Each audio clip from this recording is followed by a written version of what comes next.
saya MNS Petroman. Saya akan menjelaskan penyebab terjadinya kejahatan. Saya Retno Wulandari. Di sini saya menjelaskan tentang teori-teori dalam kriminologi. Saksikan video kami. Dadah!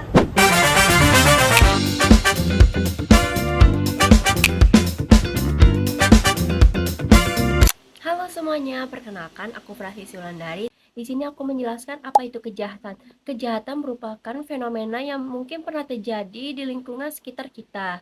Dan juga kejahatan itu pasti memang melanggar hukum. Akan tetapi dalam perspektif kriminologi tidak dilihat dari melanggar hukumnya saja. Bisa dilihat kenapa dia bisa melakukan kejahatan tersebut. Apakah ada faktor-faktor, apakah ada penyebab yang lain. Dan juga kriminologi adalah ilmu yang mempelajari ilmu tentang kejahatan.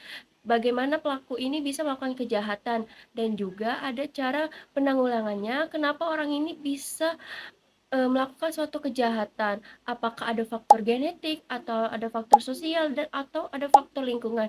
Disinilah kriminologi akan mempelajari kenapa orang yang tersebut atau pelaku tersebut dapat bisa melakukan suatu kejahatan.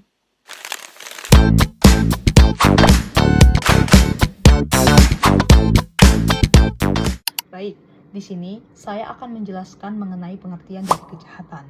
Menurut pasal 1 KUHP, kejahatan adalah perbuatan antisosial yang melanggar UU pada waktu tertentu, yaitu perbuatan yang dilakukan baik sengaja maupun tidak sengaja, perbuatan yang merugikan masyarakat secara fisik, ekonomi, dan sebagainya, dan kejahatan itu merupakan perbuatan tersebut diancam dengan hukuman oleh negara.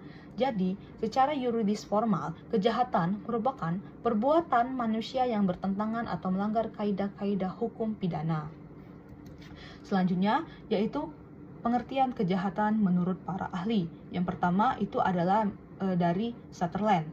Menurut Sutherland, kejahatan adalah perbuatan yang melanggar undang-undang atau hukum pidana. Ini merupakan pendekatan secara yuridis. Yaitu yang kedua, menurut ahli yang kedua, dari Thorsten Sellen, kejahatan sebagai keseluruhan kelakuan yang dilarang oleh dan dipidana oleh negara.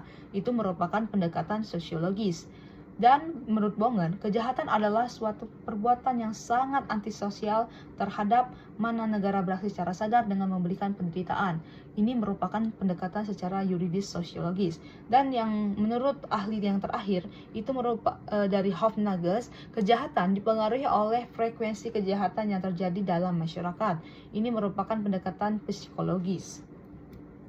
Jadi secara kriminologis, kejahatan bukan saja suatu perbuatan yang melanggar UU, tetapi lebih luas lagi, mencakup setiap perbuatan yang antisosial, yang merugikan masyarakat walaupun perbuatan tersebut belum atau tidak diatur oleh UU atau hukum pidana. Dan selanjutnya itu adalah penggolongan kejahatan.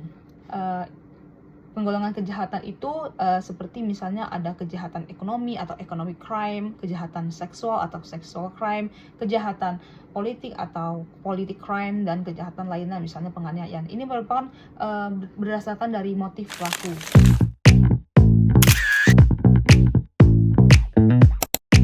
Selanjutnya, saya akan menjelaskan penyebab terjadinya kejahatan berdasarkan perspektif kronologi. Jadi penyebab terjadinya kejahatan berdasarkan perspektif kronologi ada 3 kelompok. Yang pertama itu dari diri luar lingkungan pelaku. Yang kedua itu dari watak dan sifat dan bakat dari pelaku. Yang ketiga itu gabungan antara dari diri lingkungan pelaku dan dari watak dan bakat si pelaku melakukan kejahatan. Nah, selanjutnya faktor penyebab terjadinya kejahatan menurut para ahli. Kita bisa lihat menurut Grule, yaitu penjahat karena kecenderungan, bukan bakat tetapi aktif dan pasif. Yang kedua itu penjahat karena kelemahan. Yang ketiga itu penjahat karena hati panas, di mana seorang penjahat itu tidak bisa mengontrol emosionalnya sehingga dia melakukan kejahatan. Yang keempat yaitu penjahat karena keyakinan. Nah, selanjutnya menurut Capelli ada 3 faktor penyebab terjadinya kejahatan. Yang pertama itu faktor psikopatologi, yaitu orang yang kurang waras atau orang yang secara psikis tidak normal.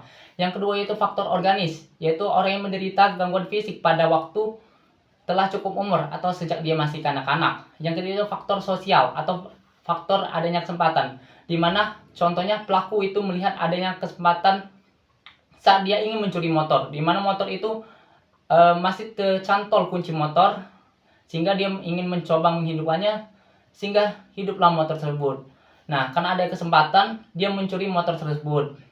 Selanjutnya, Menurut Selig, kejahatan yaitu sebagai akibat dari watak si penjahat karena peristiwa psikis saat terjadinya kejahatan. Jadi maksudnya di sini adanya kejahatan itu karena adanya watak ataupun dari sifat bawaan si pelaku. Nah, terakhir itu menurut Simanjuntak ada 4 faktor penyebab terjadinya kejahatan. Yang pertama itu faktor sosiologis, yaitu kejahatan disebabkan oleh faktor-faktor yang berada di luar lingkungan pelaku. Yang kedua yaitu faktor biologis dan psikologis, yaitu kejahatan merupakan akibat dari sifat-sifat pelaku. Yang ketiga itu faktor sosioekonomis, kejahatan karena memburuknya situasi perekonomian yang ada di masyarakat, di mana masyarakat adanya darurat sehingga dia menjarah. Seperti contoh dia menjarah-jarah karena adanya krisis perekonomian. Yang keempat itu faktor sosiopolitik, yaitu kejahatan terjadi karena ketidakmerataan atau ketidakadilan dalam penguasaan dan pengendalian sumber daya. Itu kalau bisa dilihat dari perspektif kronologi itu bisa dikatakan sebagai the white collar crime. Mungkin itu saja penjelasan saya. Terima kasih.